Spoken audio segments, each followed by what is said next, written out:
Sukilab, nandito na naman si Mami Isay, ang tinderang mga ng Oriental Mindoro. For today's video mga Sukilab ko ay magbibigay ako ng tips sa Sari-Sari Store. At kung ikaw yung klase ng tindera na ang iniisip mo, kailangan mo magpautang para magkaroon ng maraming customer, tapusin mo tong video ko at para sa'yo to.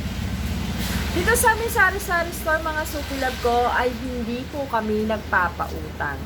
Kung meron man kami pinapautangan, ay yun ay bilang lang sa mga daliri namin. At yung mga tao na yun ay malalapit sa buhay namin. At yun nga, hindi kami nagsisi na pinautang namin sila dahil mga Sukilab ko, kahit hindi mo sila singilin, ay kusa silang nagbabayad at hindi nga umaabot ng ilang araw.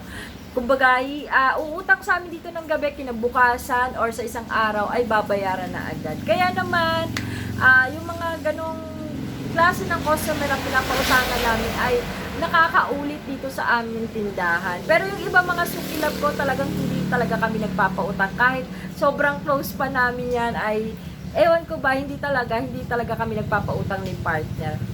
Yun nga mga Sukilab ko, kaya hindi rin kami nagpapautang din dito sa aming tindahan dahil marami na rin ako experience sa mga ganyang pagpapautang. At yun nga mga Sukilab ko, humantong pa na nasira yung pangalan ko dahil sa pagpapautang. Kaya naman nung nagkaroon kami ni partner ng ganito klaseng hanap buhay, talagang ang rule namin dito ay bawal ang utang.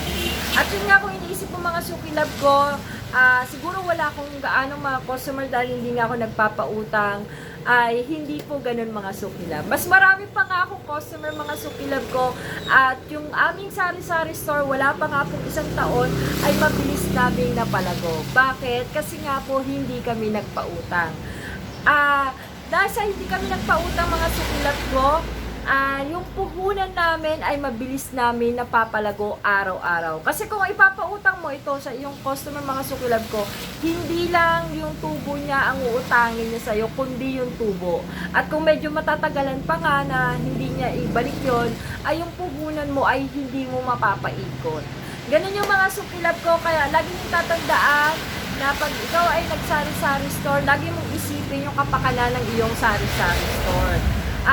May mga customer talaga na hindi naiintindihan kung bakit hindi nagpapautang ang tindahan. At lagi niyong tatanda mga Sukilab ko, kinaramihan sa mga klase ng ganitong hanap buhay yung Sari-Sari Store ay yung iba kaya nalulugi dahil sa mga customer na hindi nagbabayad. At yun nga, pag siningil mo pa nga, ay sila pa yung galit.